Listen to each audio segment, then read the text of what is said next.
세상의 모든 스타트업 이야기, 우리가 궁금한 스타트업의 이슈 토크쇼, 이슈 스타트업 털어주마 지금 시작합니다. 반갑습니다.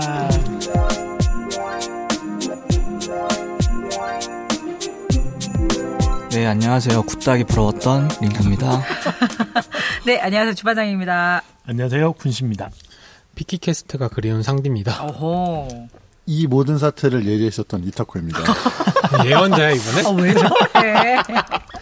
자, 언제 예언하셨나요? 저는 근데 진짜로 되게 이상하다고 생각했거든요. 왜요? 뭐가요? 이 모든 사태가 한창 잘 나갈 때도 되게 이상하다. 이게 이론적으로 말이 되나? 그러니까 지금 우리가 스타트업 보면서 야 매출도 안 나고 돈도 못 벌고 자꾸 적자만 나는데 저게 돼? 야, 이거 의구심을 갖잖아요. 그리고 어떻게 보면 지금 약간 그런 게 현실화되고 있는 건데 약간 그런 둘 중 하나로 생각해. 진짜 이상한 거구나.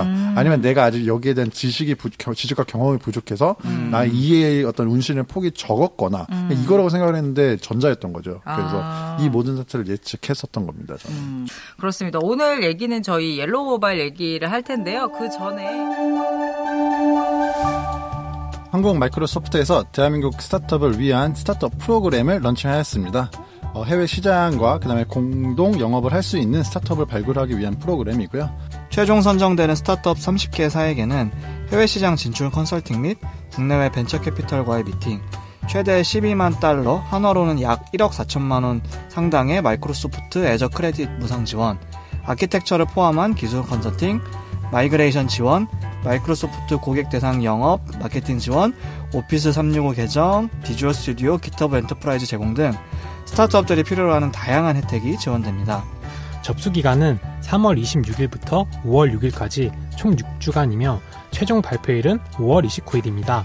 모집 대상은 인공지능, 빅데이터, 머신러닝, 핀테크, 에듀테크, 리테일테크, 스마트 팩토리 등 테크 기반 스타트업이 대상입니다. 그 외에는 마이크로소프트 고객사의 디지털 트랜스포메이션을 도움을 줄 수 있는 테크 기반 스타트업이라면 누구나 지원 가능합니다. 자세한 내용은 마이크로소프트 스타트업 프로그램을 검색하시면 됩니다. 지원해서 많은 혜택 받아가세요. 간단하게 우리 청취자분들이 와중에 우리 진가방님이 좀 오랜만에 오신 것 같아요. 이분 예전에도 몇 번 오셨었는데 한번 읽어주세요, 상디님. 이슈스 여전히 꾸준히 열심히 듣고 있습니다. 일이 바빠서 댓글 달 여력이 없었네요. 바쁘시구나. 댓글 쓴다 하는 게 요즘 지인들 만나서 얘기하다 보면 제가 의외로 앱 서비스나 스타트업에 대해 많이 아는 거 보고 놀랍니다. 이분은 우리 과야. 그럴 때마다 제가 꼭 얘기해요. 이슈스랑 트렌드 리더스 딱 2개만 들어. 그래야 세상 돌아가는 걸 아는 거야. 라고 말이죠. 사실 트렌드 리더스도 이슈스 먼저 듣다가 알 거긴 한데 그러고 보니 저도 낙봄수, 지대염약, 열혈 팬이었습니다. 이슈스 좋은 정보 너무 감사하고 응원할게요. 와, 아니 우리 트렌드 리더스도 저희를 통해서 아셨다고 하시는 게 되게 좋네요. 그렇죠? 그래서 우리 신가방님이 또 감사하게 큰 돈, 얼마죠? 2만 캐시? 2천 캐시인 줄 알았어. 아니 2만입니다. 그래서 이게 역대 최고예요. 역대 저희 별풍 터졌습니다. 매니저 시켜드려야 되겠어요. 원래는 그 많이 후원하면 이렇게 올려주잖아요. 그런 게 있어요. 아니면 슈퍼팬 이런 거. 그런 게 있구나. 그럼 일단 슈퍼팬 하나 드려요. 지금 민가방님. 다른 분들 좀 열심히 말하셔야죠. 저희가 아무나 못 드리잖아요. 이런 거. 이 사람들이 돈독이 올랐네. 자, 진가방님 감사합니다. 자, 이어서 최 반장님 되게 길게 써주셨더라고요. 네. 그래서 저 이렇게 또 러브레터 받는 거 좋아하는데 네. 46개 오디오 컨텐츠 삼국지편을 들었습니다. 네. 좋은 내용에 재미까지 겉들여져서 정말 잘 들었습니다. 방송 막판 주반장님의 버닝이 멤버분들의 재지로 멈춰져서 너무 아쉬웠습니다. 그나마 저희가 그래서 밸런스를 맞춰야 됩니다. 저도 팟캐스트 제작하는 입장에서 말씀 한마디에 정말 크게 공감되었거든요. 궁금해요. 크리에이터분들이 팟빵과의 간담회 등의 자리나 여러 채널을 통해서 많은 건의를 해도 검토해보겠다, 계획 중이다, 기다려달라 라는 반응만 돌아오니 컨텐츠 플랫폼으로서 팟빵은 너무 많이 아쉬움이 있습니다. 아마도 녹음하는 시점에는 업데이트 전이었던 것 같은데 PC용 웹 화면에서 플래시를 이제서야 제거한 것도 하나의 반증인 듯 싶습니다. 이제 없어졌어요. 그래서 지금 썸네일이 보여요. 네, 지금 웹에서 보셔도 썸네일이 보입니다. 전반적으로 팟빵의 오리지널 컨텐츠를 포함한 극소수의 상위 방송 몇 개를 위해서 나머지 크리에이터들은 지표를 키워주는 글로리에 불과하다는 생각까지 들 때가 많습니다. 일정 부분 동의합니다. 무작정 지대연락 같은 대박의 꿈을 갖고 열정페이를 지옥을 할 수도 없는 노릇인데 진짜 맞는 얘기야. 분명 플랫폼의 사업자의 근본적인 인식 변화가 필요하지 않나 싶습니다. 여러모로 아쉽고 힘 빠지는 부분이 많아서 댓글로 버닝하게 되었네요. 올해 지속되어 영상 만들어 가시기를 진심으로 응원하겠습니다. 건강 유의하시고 화이팅하세요. 와, 감사합니다. 감사합니다. 근데 보통 팟캐스트 하시는 분이 반장을 많이 붙이나 봐요. 제가 왠지 이거 또 반장 누구지? 아 맞다 주반장님이지 이래가지고. 아 그러네. 그래서 이분이 날 이해한 거야. 병홈런님이 댓글 다 주셨어요. 네, 뭐라고요? 야구수다 최 반장님이시라고. 그래서 야구 관련된 팟캐스트. 그러네. 와, 야구수다 최 반장. 우리 병홈런님이 팟캐스트계 인싸야 이분이. 자, 아무튼 우리 최 반장님 이렇게 좀 자세하게 말씀해 주시는 걸 보니까 진짜 이분도 굉장히 애정이 있으신 분이에요. 그래서 우리 팟빵이 잘 발전되기를 기원하겠습니다. 이어서 저희가 그때 그 팟캐스트 언제 듣냐 이런 거 물어봤거든요. 그때 이제 우리 타코가 자기 샤워할 때 듣는다. 샤워할 때 외롭다 이랬거든요. 네, 롱스톤 보이님께서 샤워할 때 듣는다는 말에 공감합니다. 크크크크. 자취하다 보면 굳이 안 보더라도 유튜브 틀어놓거나 샤워할 때 팟캐스트 듣게 되더라고요. 크크크 라고 해주셨고요. 오, 그렇습니다. 당나귀 이호로님 네. 댓글도 바로 이어서 하면 좋아요. 이분은 저는 아침에 메이크업 하면서 듣습니다. 고데기까지 하면 딱 맞게 끝나요. 크크크. 아침에 1시간 정도 하시나 보다. 네, 그러면서 이제 머리도 긴 머리시지 않을까? 고데기 긴 거. 팟빵 이 자식 크리에이터들 돈 벌게 해줘라 라고 이제 느낌표를 아주 많이 달아주셨어요. 그렇죠. 좋습니다. 자, 그래서 이렇게 좀 알려주셨고, 자, 우리 병호어머님, 또 우리 팟캐스트의 인싸 분이시거든요. 읽어주세요. 정말 많이 들으시네요. 네. 자, 어떻게 보면 유튜브 영상 편집할 시간에 팟캐스트는 광고 영업을 띄어라 하는 느낌도 있어요. 매블쇼는 라이브를 해요. 라이브 중에는 후원이 되지 않지만요. 전 운전할 때 반복 작업할 때 집안일 할 때 많이 듣는 것 같아요.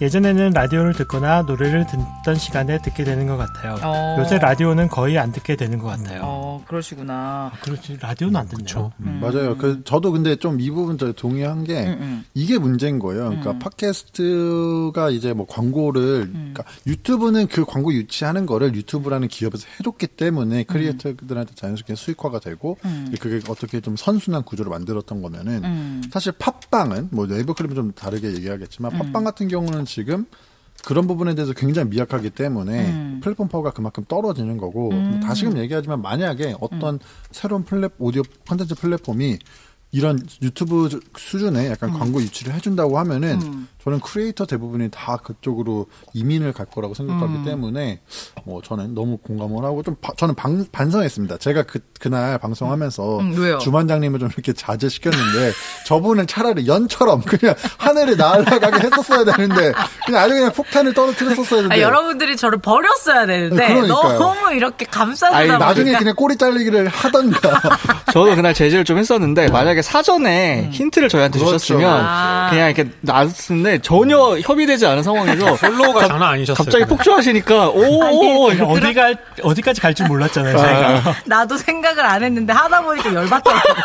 아니 그런데 되게 이게 댓글들이 이번 에피소드 확 늘었던 게 이게 리스너분들도 되게 공감해주시고 또 이제 크리에이터분들도 계시니까 거기서 공감을 해주시니까 되게 큰 화두구나. 아니 나는 그 생각한 게 우리가 너무 좀 또 때로는 이 간지러운 부분을 긁어주는 형태의 방송을 하는 게 우리의 본질이 아닐까라는 생각도 좀 들었어요. 저희가 뭐 다 알고 계시는 것들을 뭐 알려드리는 것도 중요하지만 좀 어디 가서 얘기하기 좀 힘든 것들, 그럼요. 뭐 답답한 것들을 좀 긁어드려야겠다라는 생각이 그동안 있는데. 또 저희가 또 너무 선비의 코스프레를 하지 않았나. 우리는 그 태생이 그쪽이 아닌데. 그렇죠. 저희는 약간 길바닥이죠. 저희는.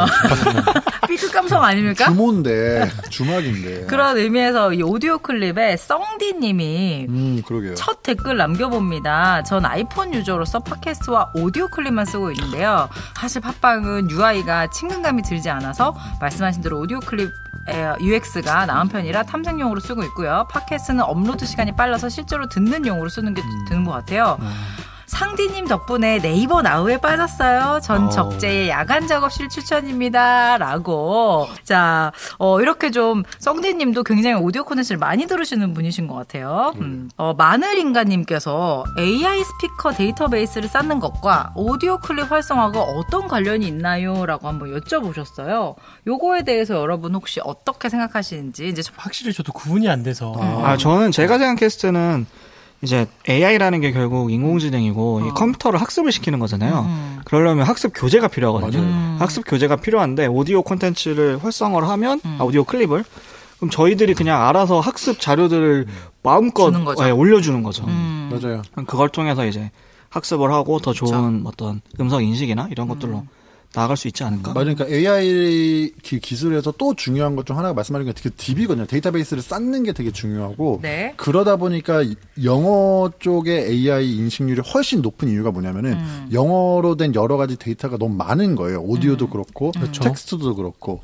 근데 이제 이제 상대적으로 이제 한국어는 아직 우리나라만 사실 사용하잖아요. 그렇죠. 그러다 보니까 절대값인 DB의 어떤 양이 너무 적다 보니까 이런 식으로라도 우리가 계속 그러니까 저희는 이제 컨텐츠를 만들고 이런 사람들이긴 하지만 이제 이런 거를 오디오 클립에 올리면 네이버 측에서는 이 오디오 파일을 가져다가 뭐 자기네 알고리즘을 통해서 분석을 하겠죠. 이제 그러면서 AI를 계속 학습시켜주면서 자, 이것도 들어봐, 그렇죠. 이제 이런 식으로 하면서 얘가 똑똑해지고 이제 그러니까 똑똑해진다는 건 이제 고도화가 된다는 그렇죠. 거죠. 훨씬 그런 정교해진다는 이런 얘기죠.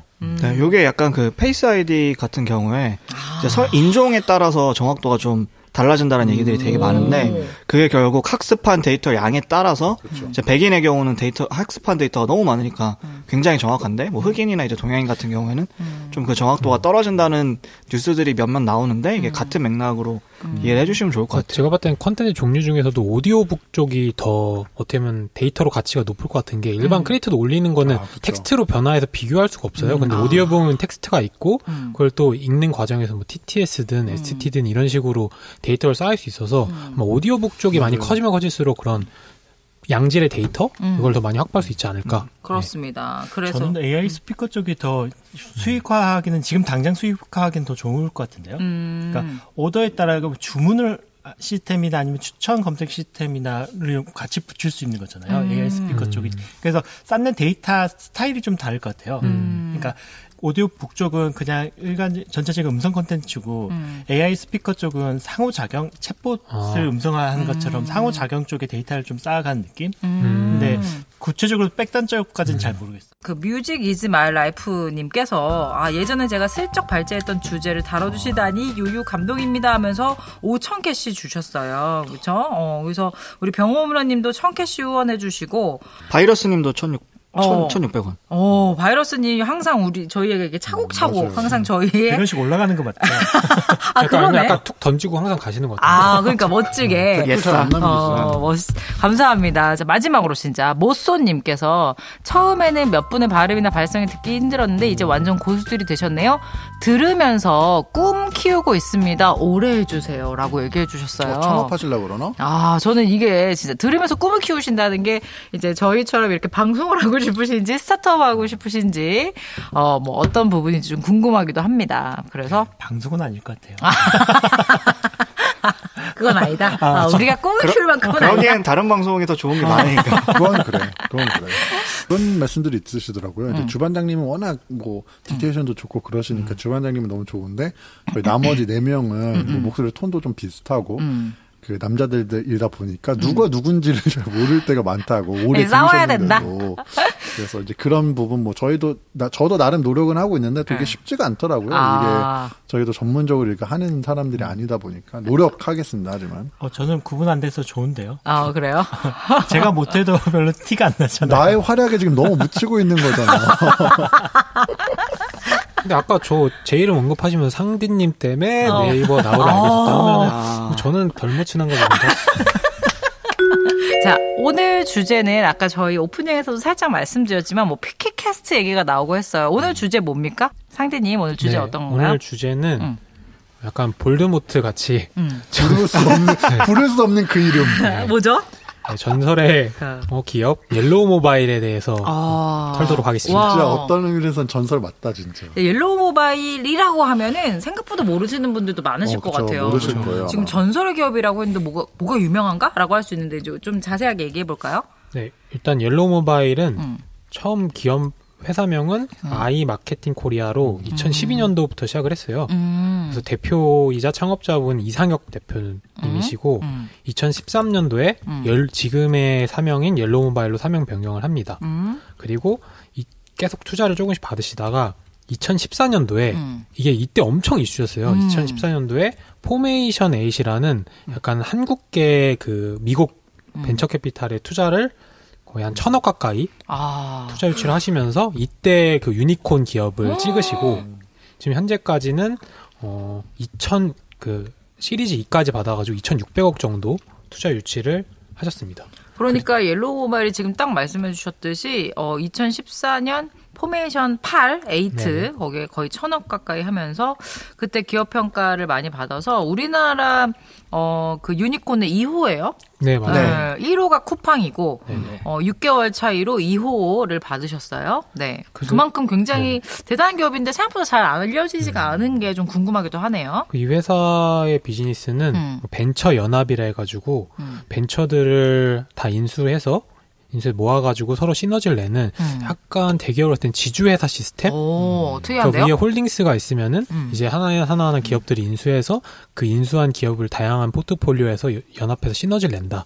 뭐 이런 기업이고요. 그래서 최종적으로 기업 가치 밸류에이션 찍었을 때는 그 4조 9천억을 찍었는데 이게 뭐 얼마 전에 기사도 많이 나왔잖아요. 배달의 민족이 그 그 독일의 딜리버리오에 매각할 때 한 5조 이상 가치로 받았다고 하잖아요. 거의 배민만큼의 배민급이었던 거죠. 당시에는 2014년도에 지금은 한 6년 전에 받았고 뭐 핵심 계열사는 뭐 지금 남아 있는 계열사는 뭐 데일리 금융그룹, 그다음 과거에 데일리 금융그룹, 그다음 메이커스, 그다음 뭐 쿠차, 피캐스트, 뭐 굿닥 등등 과거에는 130여 개 정도 계열사를 거느리고 있었죠. 와, 진짜 어마어마하네요. 그죠? 근데 왜 이렇게 뭔가 몰락했나요? 지금도 살아있나요? 뭐 쿠차가 예전에 그 신동엽 나오고 막 했던 되게 좀 메타 쇼핑몰 같은 그런. 그래요? 네.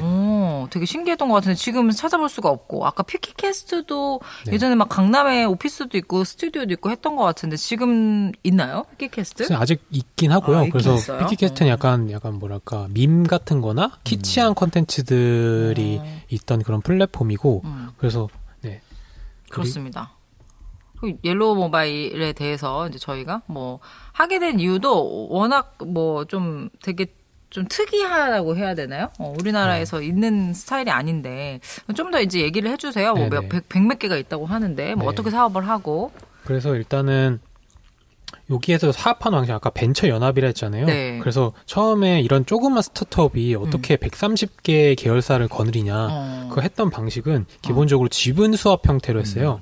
예를 들면은 옐로우 모바일의 기업 가치가 1,000억이라 하면은 100억 가치인 기업을 주식 수합을 할 때는 옐로우 모바일의 지분의 10%를 그 100억 회사한테 주고 그다음 그 회사를 이렇게 인수하는 방식으로 이런 형태로 계속 그런 스타트업들 인수해갔어요. 한마디로 이 회사는 기업 가치가 크면 클수록 인수할 총알이 많은 거죠. 왜냐면 회사 밸류에이션이 크면 클수록 이렇게 수합할 만한 주식이 많으니까. 그럼 좀 위험한 거 아니에요? 이런 거? 그렇죠. 그러니까 어떻게 보면 저희가 일반적으로 생각하는 그런 스타트업인 뭐 MVP를 만들고 뭐 프로덕트 마케팅 핏을 맞춰가지고 이렇게 성장하는 그런 모델은 아니고 스타트업을 인수해가지고 그 스타트업에 시너지를 내가지고 볼륨을 키운다. 약간 이런 형태여서 조금 보통의 스타트업과는 좀 다르죠. 그렇습니다. 또 좀 이어서 말씀해 주세요. 그래서 그렇게 주식 사업 형태로 이제 인수를 했다. 네, 그래서 최근에는 조금 저희가 이번에 이 주제를 선정하고 이슈화 됐던 게 여기에 그 옐로우 트래블이라고 그러니까 여기가 지주회사가 있으면은 130개가 있잖아요. 그럼 그거를 그냥 무작위로 다 지주회사를 갖는 게 아니라 아래에 중간 지주회사를 둬가지고 영역별로 예를 들면 뭐 모바일 광고면 모바일 광고, 여행이면 여행, 뭐 헬스케어면 헬스케어 이런 식으로 중간 지주회사를 둬가 했어요. 거기 중에 옐로우 그럼 잘 짰어. 네, 맞아요. 옐로우 트래블이라는 그 중간 지주회사 대표분이 그분이 약간 지금 이 옐로우 모바일 상황을 약간 솔토하시면서 인터뷰를 한 것 때문에 저희가 선정하게 됐는데요. 왜냐하면 좀 가세가 많이 기울었어요. 기존에 소송전도 많았고 맞아요. 매출도 많이 꺾이고 원래는 이 회사가 빠르게 성장해서 IPO하는 게 목표였는데 IPO도 못하다 보니까 구조조정도 많이 일어나고 기존에 연합했던 기업들이 또 나가기도 하고 하면서 여러 가지 이슈가 섞이면서 최근에 구조조정 과정에서 그런 인터뷰가 터졌던 거죠. 그렇군요. 그 말은 내부적인 뭐 불만이 많았던 것 같긴 한데 그래도 저는 어떤 특별한 전략이나 이렇게 뭔가 이게 있었기 때문에 이렇게까지 확장되지 않았을까라는 생각도 듭니다. 그래서 굳이 전략을 얘기하면은 그 기사에도 보면은 여기 창업주인 이상혁 대표님을 엄청 높게 평가하면서도 디스도 좀 해요. 그러니까 높게 평가한다는 거는 이분이 처음 사업 계획서가 사업 계획서가 뭐겠어요? 저희가 생각을 한번 해보자고요. 벤처 연합을 꾸리겠다 했으면 약간 뭐 이분도 더 디테일한 뭐 사업 계획이 계셨겠지만 저희가 상상하기로는 뭔가 그냥 크게 없을 것 같잖아요. 그걸 가지고 처음에 시드 투자를 유치하시고 그걸 가지고 또 하나하나 유망한 스타트업을 가가지고 영업을 하셔가지고 주식사업을 하셨다. 이거 자체가 엄청나게 대단하고 그래서 이분도 계속 얘기하는 게 이상혁 대표분이 좀 경영적인 능력은 좀 떨어져도 이분이 계속 신기하게 자금이 마를만 하면은 투자에 채우고 마를만 하면 투자에 채우고 하다 보니까 약간 믿음이 생긴 거예요. 이분이 좀 이 부분은 부족해도 돈은 끌고 오는구나. 그리고 기업도 이분이 원래 그 인터뷰하시면 원래 회계사셨대요. 회계사셔가지고 자기가 보통 기업 인수합병 할 때는 시간이 오래 걸리고 설득하는 과정이 오래 걸리는데 보통의 그 인베스트들은 근데 이상혁 대표님은 그냥 만나가지고 한 5분 만에 얘기하면은 5분은 좀 오바고 한 몇 시간만 얘기해도 이렇게 대표를 설득시켜서 인수를 한다고 약간 하더라고요. 느낌이 그 엘리자베스 홈즈 같은 느낌이 갑자기 그렇죠. 확 들었어요. 느낌은 마사요시 손도 비슷한 게 뭐냐면 마사요시 손이 위워크 투자할 때 그 30분인가 1시간 브리핑했대요? 하고 투자한 걸로 알고 있거든요. 제가 알기로는 이렇게 바빠가지고 맞아. 차가 택시 옆에 태우고 맞아. 얘기하면서 바로 투자했대요. 진짜 신화 같은 얘기네요. 뭐 당시에 이제 옐로 모바일의 M&A 원칙이 3번 만나서 영업이익의 4배수 값에 인수한다. 이게 이제 3사 기법인가요? 3번 만나서 4배 한다. 뭐 이런 것들. 자, 영업수가요? 영업이익에. 영업이익. 그러니까 그만큼 이제 큰 돈으로 우리는 인수를 한다라는 어떤 그런 전략을. 전 반대로 생각해서 그때 인수한 기업들이 영업이익이 거의 마이너스였을 거 아니에요. 그런 기업이 많았을 거 아니에요. 그렇긴 하죠. 그거죠. 맞아요. 그러니까 뭐 물론 조처 4배 해준다고 하니까 뭐 예를 들어서 내가 뭐 영업이익이 좀 적어서 뭐 저번 달에 뭐 1,000만 원 했어. 그럼 거기다 곱하기 4 해주면 4,000만 원에 산다는 거잖아요. 그것만 해도 감사합니다 할 수도 있는 거죠. 거의 초반에는 마이너스 나지 않나요? 뭐 마이너스일 수도 있고.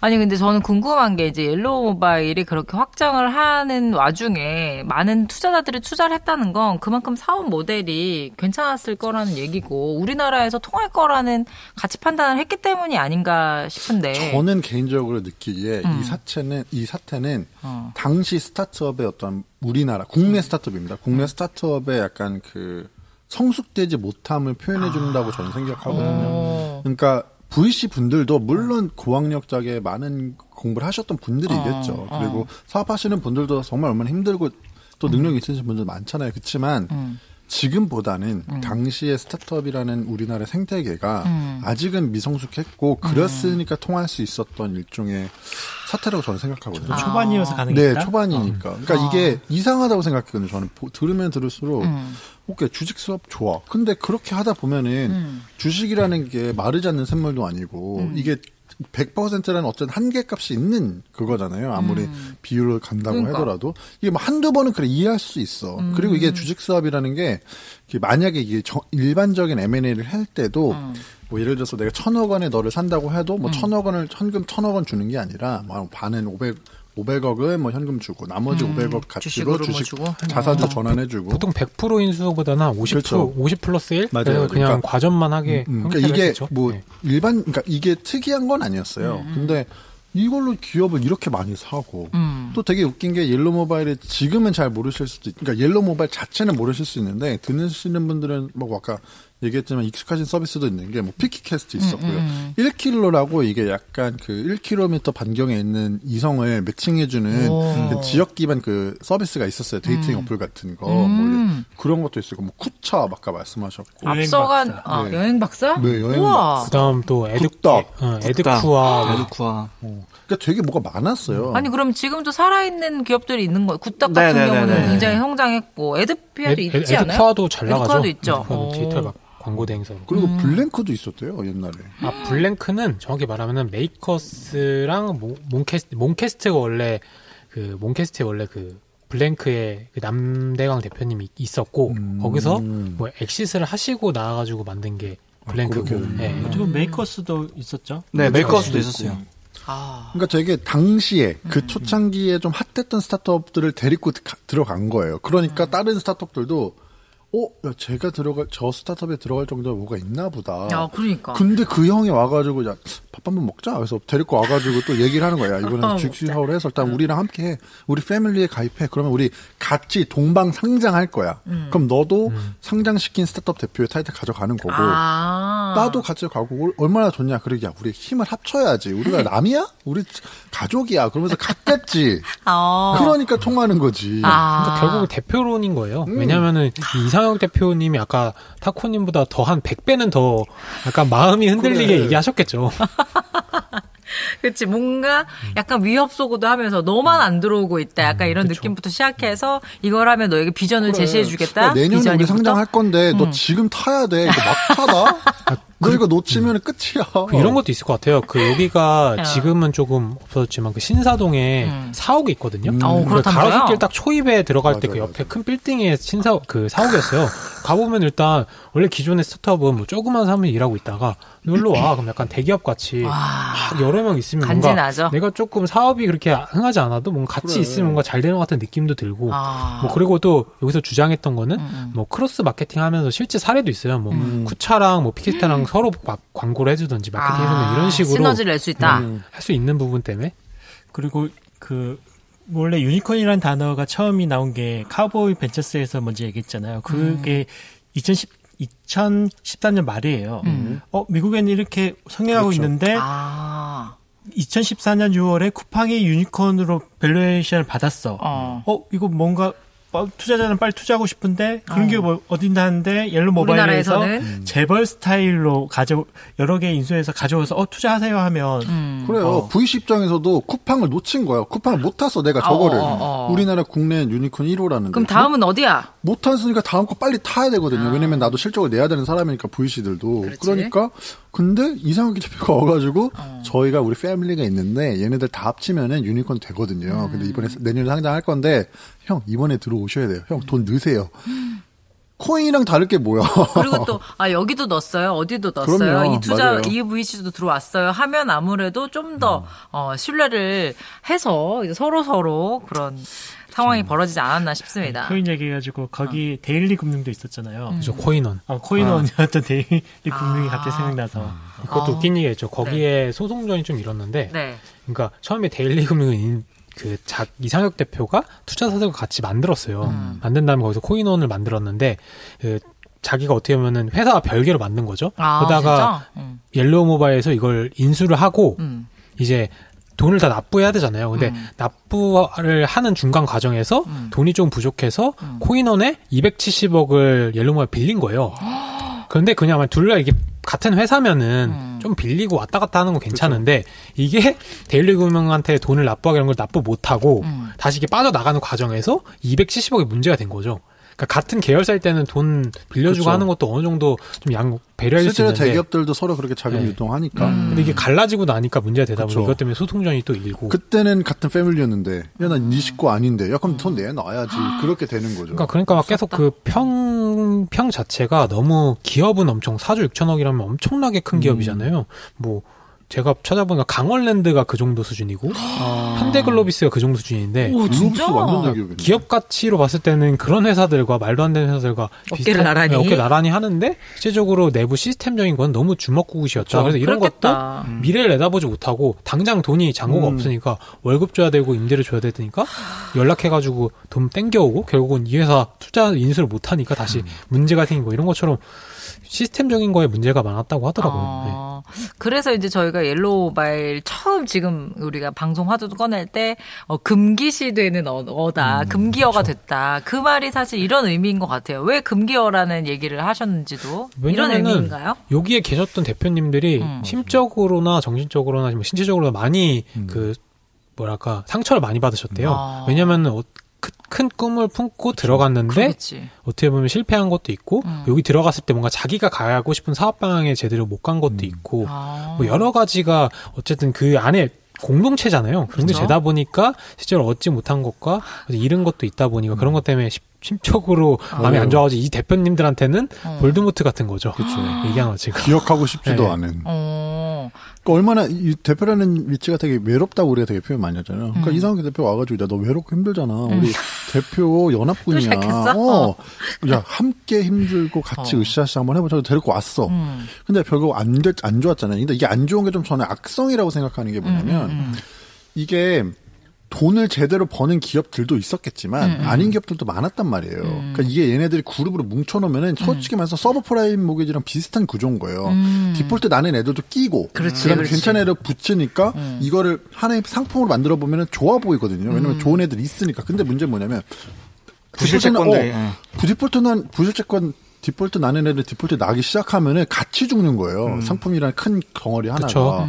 그러면 이 기업 입장에서는 나는 그래도 열심히 고민부터 하는데 내가 여기에 가족이라는 이유 하나만으로 같이 죽고 빠져나올 때도 되게 안 좋게 빠져나오는 경우도 되게 많고 얼마나 지저분해 솔직히 딱 보이잖아요. 너무 막장 드라마처럼 보이지 않아요? 네. 그러니까 좀 저는 되게 악성의 상황인 거고 그러니까 이게 좀 결과론 쪽이긴 하지만 결국 이렇게 됐으니까 저희도 이렇게 표현을 하는 거기도 하지만 뭐 그때 어떻게 알았겠습니까? 맞아. 그 속에 있었을 때는 모르죠. 나도 뭔가 연합에 껴있다라는 어떤 오히려 안정감을 느꼈을 수도 있다는 생각도 들어요. 이제 와서 보니까 그게 다 거품이었구나 이런 생각이 들지만. 근데 뭐 구설수가 없었던 건 아니에요. 왜냐면 거의 한창 잘 포메이션 A 투자 받고 난 가장 큰 투자 지금이 1,000억 정도 받고 난 이후로 그때 이후로도 언론 쪽이나 뭐 여러 가지 구설수가 많이 올랐어요.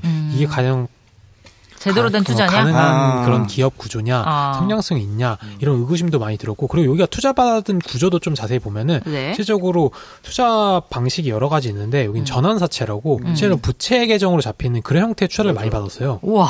보통은 뭐 보통주택 아니면 RCPS, 뭐 이런 상한전환 우선주라고, 처음엔 채권이지만 주식을 전화되는 이런 조금, 피투자자 입장에서 유리한 투자 방식인데 그런 것보다는 완전 불리한 갚아야 된 부채 형태로 많이 받다 보니까 그런 문제도 있고 해서 어쨌든 뭐 많이 얘기가 됐었죠. 그 옐로우 트래블 대표가 회계사 출신이라고 하더라고요. 네. 그래서 이분이 그 옐로우 모바일 대표를 만났을 때 깜짝 놀란 게 금융 지식이 너무 없었대요. 그래서 이 사람은 금융으로 사기칠 사람은 아니다. 라고 생각했대? 네. 라고 생각했다는 얘기. 몰라서 사기칠 수도 있지 않아요? 그렇죠. 모르면 사기가 아니라 그 무진 거지. 사기는 아니잖아요. 근데 실제로 얘기 들어보면은 이상혁 대표님은 벤츠 끌고 다닌 거 말고는 개인적으로 엑시트한 것도 없고 돈 챙긴 도 없다곤 하는데 뭐 그건 뭐 자세히 봐야 되겠지만 그렇게 얘기는 하더라고요. 아니 얘기가 나온 김에 어쨌든 이게 자연스럽게 대표론으로 흘러가는 느낌도 좀 들긴 하는데 뭐 약간 네거티브한 대표일 수 있는데 이 이상혁 대표를 처음 찾아보니까 서강대학교 경영학과 나와서 카이스트 대학원 석사, 경영과학 석사, 경영과학 석사, 삼성 데이터 시스템즈, 그러니까 SDS 여기에서 개발 직군으로 한 3년 정도 일을 하면서.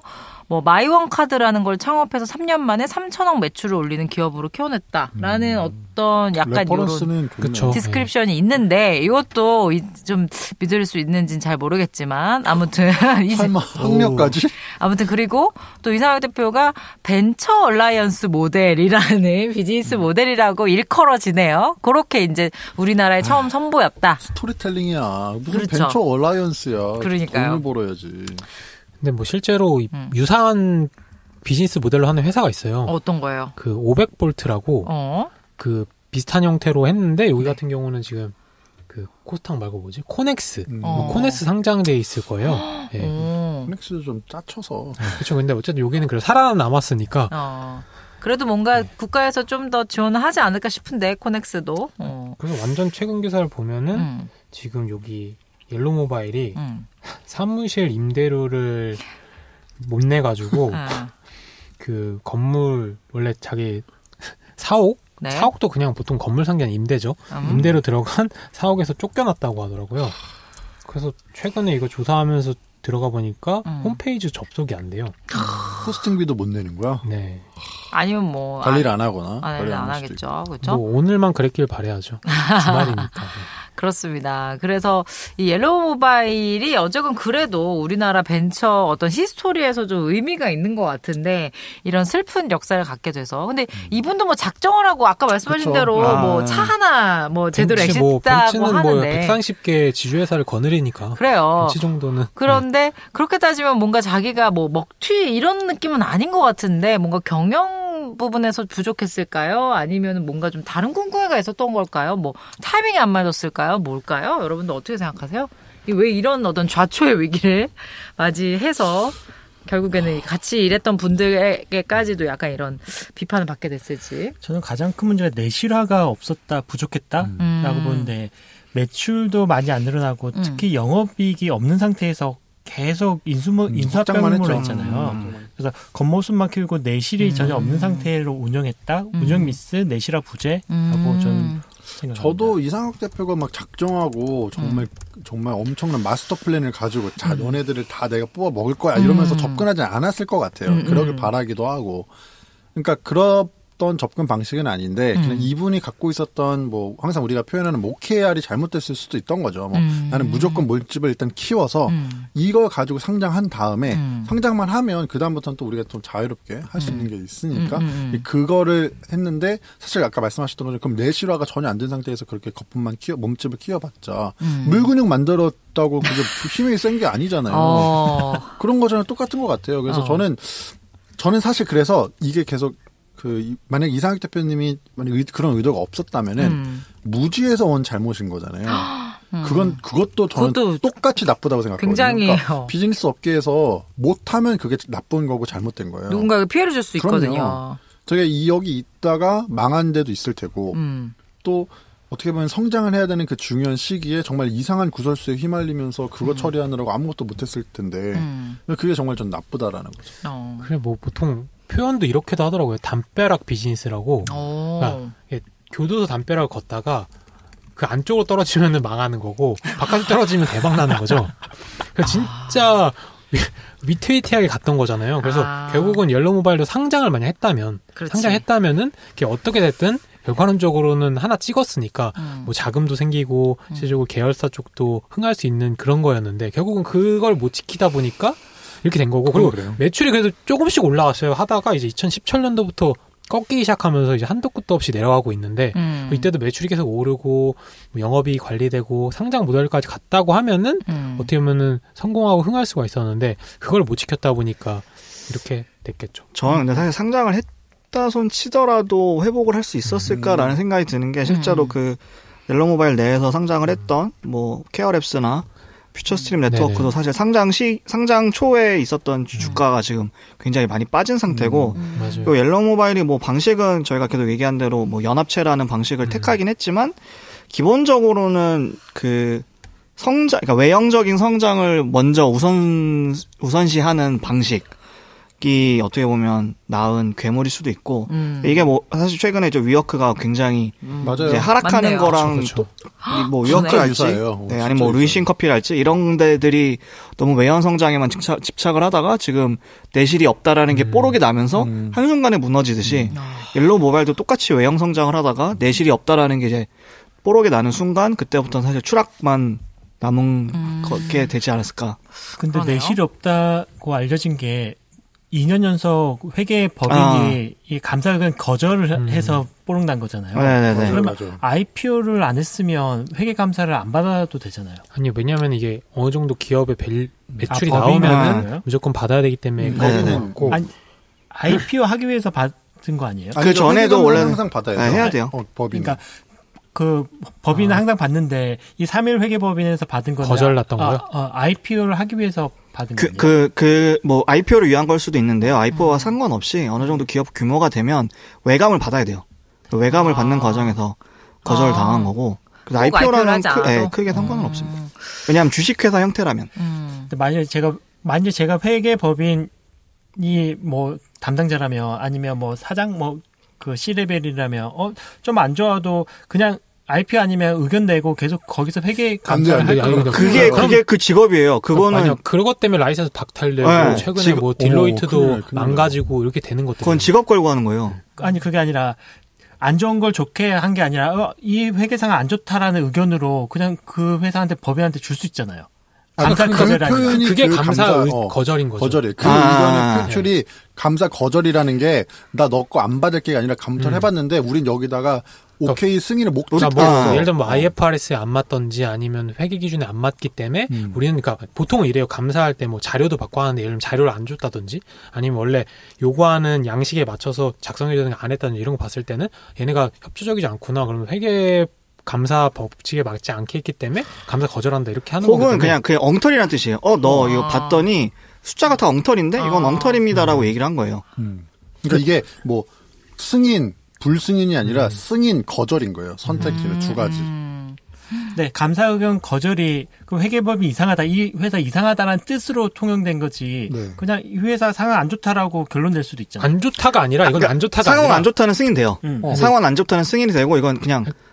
근데 정확히 말하면 이게 뭐 적자 기업이다, 뭐 흑자 기업이다 이 뜻이 아니라 회계 기준에 안 맞게 운영하고 있다 이 뜻이에요. 숫자가 다 엉터리라는 얘기예요.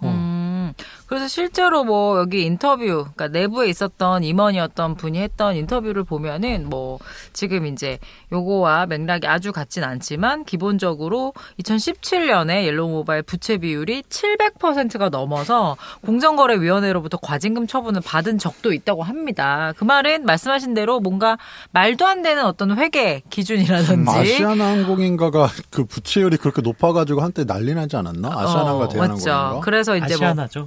뭐 박상구 회장의 어떤 경영 그 실력에 대해서도 뭔가 논쟁이 있었죠. 약간 옛날에 대우그룹 같이 대우그룹 같이 과도한 레버리지를 걸어가지고 기업들을 인수한 다음에 하는. 아시아는 부채 비율이 아니라 단기성 부채가 너무 많아서 문제가 됐던 거죠. 그런 식으로 뭔가 그 말은 결국에는 아까 말씀하셨던 뭐 내실을 쌓지 못했다라는 부분이 있는데 아까 살짝 말씀하셨듯이 뭐 중국의 루이싱 커피나 또 뭐 지금 아까 얘기했던 우리 위워크나 이런 식의 어떤 스타트업 업계에서 이런 것들이 좀 종종 나오는 이유는 왜인 것 같으세요, 여러분들? 뭐 복합적이겠죠. 뭐 딱 한 가지 요인이라고 하기는 어려울 것 같고 복합적이고 이제 결국은 저는 이제 특히 스타트업이기 때문에 일반 어떤 주주 기업이 아니라 스타트업이기 때문에 이거는 기업 그 경영자의 방만이에요. 방만 경영이고 이거는 모를 수도 없고 당연히 모를 수가 없고요.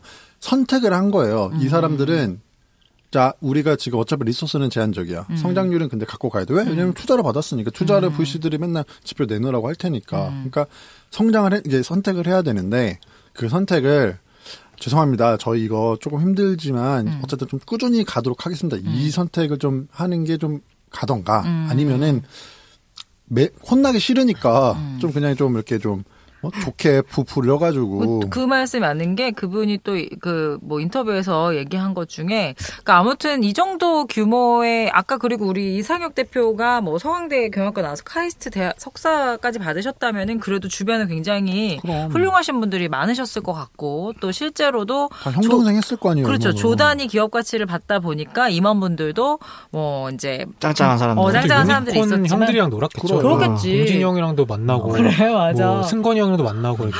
승건이 형 그때 됐나? 승건이 안 됐지. 아니 뭐 최근에도 어쨌든 아직 유니콘을 딱지를 뺏어가는 건 없잖아요. 그렇죠. 다운그레이드 되지 않는 이상은. 근데 그런 것도 있죠. 안 껴주겠지. 전화하면 우리 이상혁 대표 때문에 없다고 해.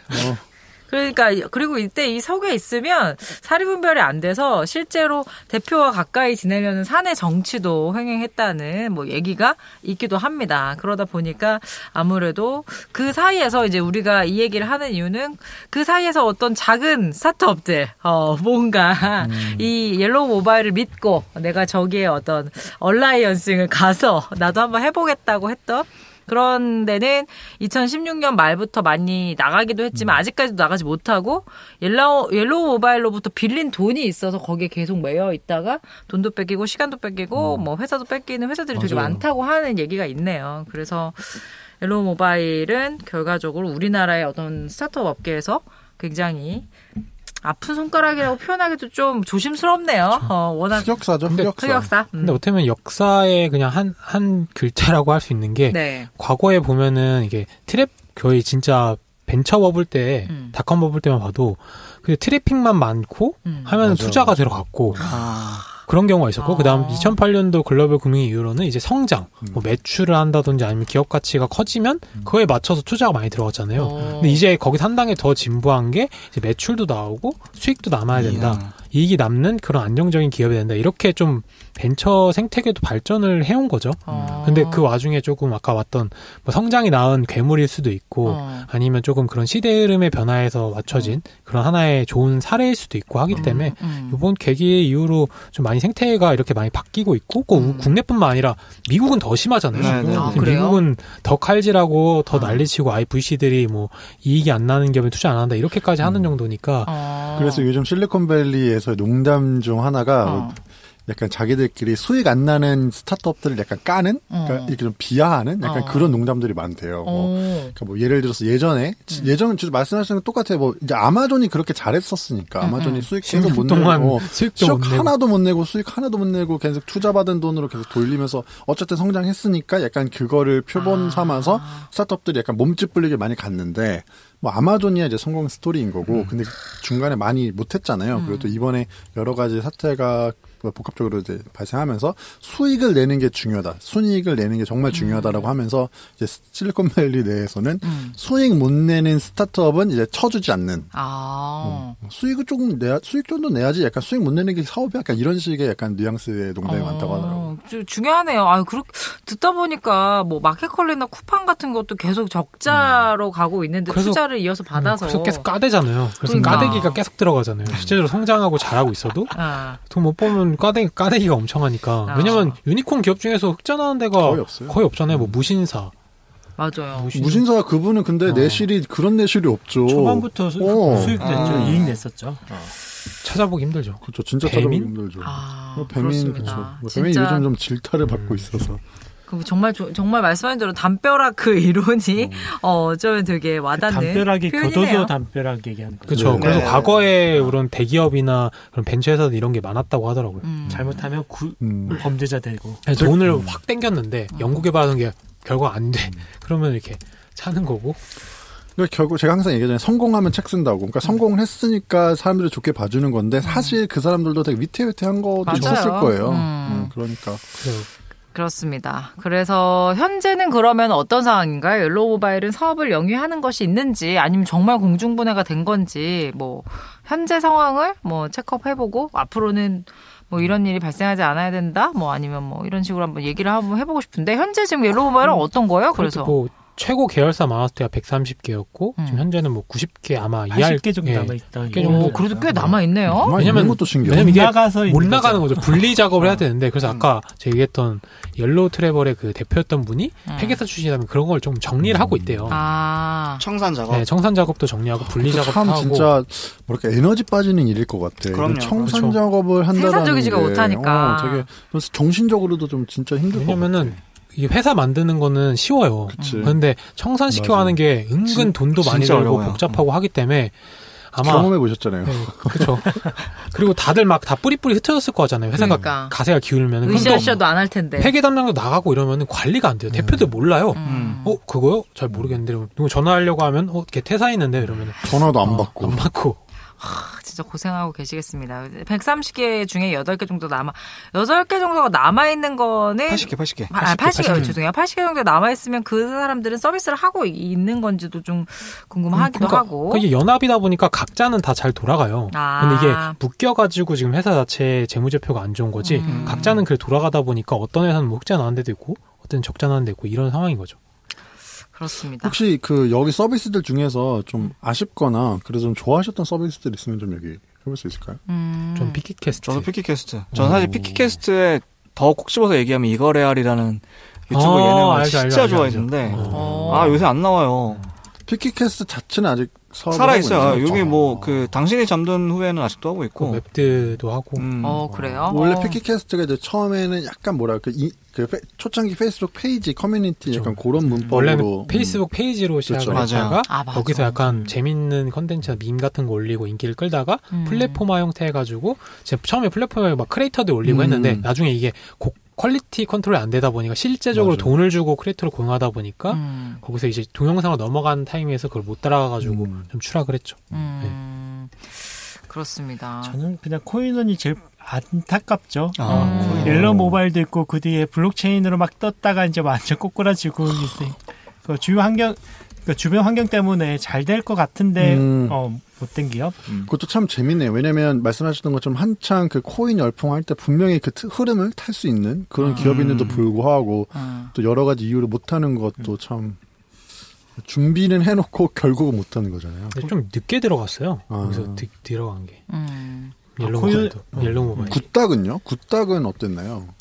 지금 잘하고 있지 않나요? 아까 링고님이 굿닥이 아까 부러웠던 거는 어쨌든 스타트업을 하다 보면 이제 상장이라는 그 목표를 한 번쯤은 가슴에 품을 텐데 이제 굿닥이 뭐 어쨌든 상장을 한 거죠. 케어랩스로 상장을 했고 그때 되게 부러웠고 굿닥은 지금도 서비스를 하는 걸로 알고 있어요. 서비스를 하는데 요새 뭐 원래는 이제 뭐 병원이랑 약국 같은 거 소개해주는 어플인데 여기도 돈을 벌어야 되다 보니까 이제 브랜디드 컨텐츠들 이제 병원이나 이런 쪽 소개하는 콘텐츠가 많고 요새는 그러다 보니까 좀 강남 언니랑도 겹치는 것 같기도 하고 근데 뭐 또 이번에 공적 마스크 때 또 뭐 발빠르게 대응을 해서 뭐 그런 걸로 화제가 되긴 했었는데 약간 딴 얘기인데 그냥 굿닥 하니까 굿닥에 원래 제가 되게 좋아하는 마케터 분이 계시는데 김용훈 마케터님이라고 그분이 최근에 퇴사하셔가지고 그분이잖아요. 이재석 출신이고 저기 지하철역에다가 사물함에다가 비상 상비약을 넣어놓은 거예요. 그래서 그 어플을 통해서 보면은 뭐 비밀번호도 뭐 알 수 있어서 바로바로 쓸 수 있도록 했던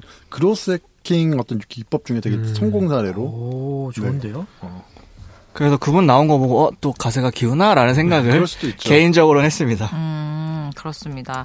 자, 그래서 지금 듣다 보니까 또 옐로우 모바일에 함께 했던 좋은 스타트업들도 굉장히 많습니다. 그래서 부디 옐로우 모바일이 좀 잘 정리가 돼서 좀 이렇게 양질의 서비스를 하는 스타트업들이 계속 지속했으면 하는 마음으로 뭐 오늘 여기까지 방송을. 저 근데 사실 이거 저희가 하자고 주제 잡았을 때가 결국 그 포린 그 스토리가 나오면서였는데 전 처음에 그거 보고는 와, 얘네 마음껏 또 콘텐츠로 만드네? 라는 생각을 하긴 했어요. 사실 뭐, 어떻게 보면 부끄러운 걸 수도 있고, 그치. 그런 생각이 들었는데, 저도 이렇게 좀 찾아보니, 이게 만약, 그 옐로우 모바일 대표님이 그랬으면 조금 부끄러웠을 텐데, 어쨌든 임원이긴 했지만, 약간 내부 고발자 느낌으로, 약간 그 반성하는 의미로 우리는 이래서 망했다를. 진비록이네. 남기신 거라서 또 그거 나름대로 저는 의미가 있다고 생각이 들더라고요. 왜냐면 뭐 대우그룹도 그렇지. 김우중 회장님이 여전히. 끝나고 나서도 여러 컨텐츠를 많이 남기셨잖아요. 맞아요. 뭐 세계는 넓고 할 일은 많다. 아니 돌아가실 때까지도 뭐 그분의 도피하시면서 이렇게 컨텐츠 뉴스 컨텐츠 만드시고 하셨으니까. 근데 뭐 또 대우랑 또 비교하기에는 또 대우는 그래도 우리나라 어떤 산업 굴지의 기업이었죠. 역사에서 되게 중요한데 뭐 그렇다고 옐로우 모바일이 안 중요한 건 아니지만 아무튼 이제 그런 식의 또 옐로우 모바일이 그만큼 또 경쟁력이 있었지 않았나 싶은 생각가 있습니다. 사실 뭐 역사라는 걸 봤을 때 항상 좋은 역사만 있는 것도 아니고 어떻게 보면 이런 좀 그런 흑역사, 안 좋은 역사가 있을 수 있는 건데. 그냥 이제 좀 든 생각은 이 계기를 통해서 국내 스타트업이 일정 부분 성숙해지는 좋은 기회도 되긴 했지만 또 어떤 의미에서는 이게 부정적인 영향을 분명히 갖고 와. 위워크랑 똑같이 위워크 때문에 많은 스타트업들이 IPO에 대해서 다시 한번 재점검을 받게 되고 또 그러다 많이 엎어지기도 하고 또 그런 것처럼 옐로우 모바일처럼 이렇게 하다 보니까 유니콘 저거 달아봤자 뭐 별거 없던데? 약간 이런 식으로 되는 것도 있고 VC들도 더 보수적으로 뭐 한다거나 이런 것도 있기 때문에 이게 분명 악영향이 있었을 거거든요. 업계 자체에. 그래서 또 스타트업을 애정하는 사람으로서 그다음에 애정하는 팀으로서 좀 이 사태는 한 번이면 충족하지 않냐. 그냥 다음에 이런 거 하지 말고 그리고 의심해야 됩니다. 특히 이게 우리가 힘들잖아요. 그러니까 이게 사람이 정신적으로 힘들면은 이게 좀 취약해져요. 어떤 좀은 달콤한 것들에 MSG나 설탕에 이런 거에. 그러니까 이제 그런 거 조금 버티시고 뭔가 이상하다고 싶으면 이상한 게 맞습니다. 이상하다고 또 뭐지? 맞아. 근데 그게 판단하기 쉽지가 않아. 쎄함은 과학. 진짜. 그렇습니다. 여러분 혹시 지금 듣고 계신 우리 청취자분들 이거 요즘에 하고 있는 일이 뭔가 쎄하다 싶으시면 누가 접근을 해왔어. 근데 이게 너무 좋기에 단맛이기는 한데 이게 돼? 이러면은 한 번 정도는 의심해보자. 생각해 보시기 바랍니다. 저희한테 사연 보내주시면 저희가 그런 거 좋네. 철저하게 까보겠습니다. 네, 저희가 사연 소개 한번 해드리도록 할게요. 자, 오늘 옐로우 모바일 10가지 방송 마치고요. 이슈스 이번 에피소드는 여기서 마무리하겠습니다. 네. 댓글로 리스너분들의 생각도 많이 남겨주세요. 감사합니다. 고맙습니다.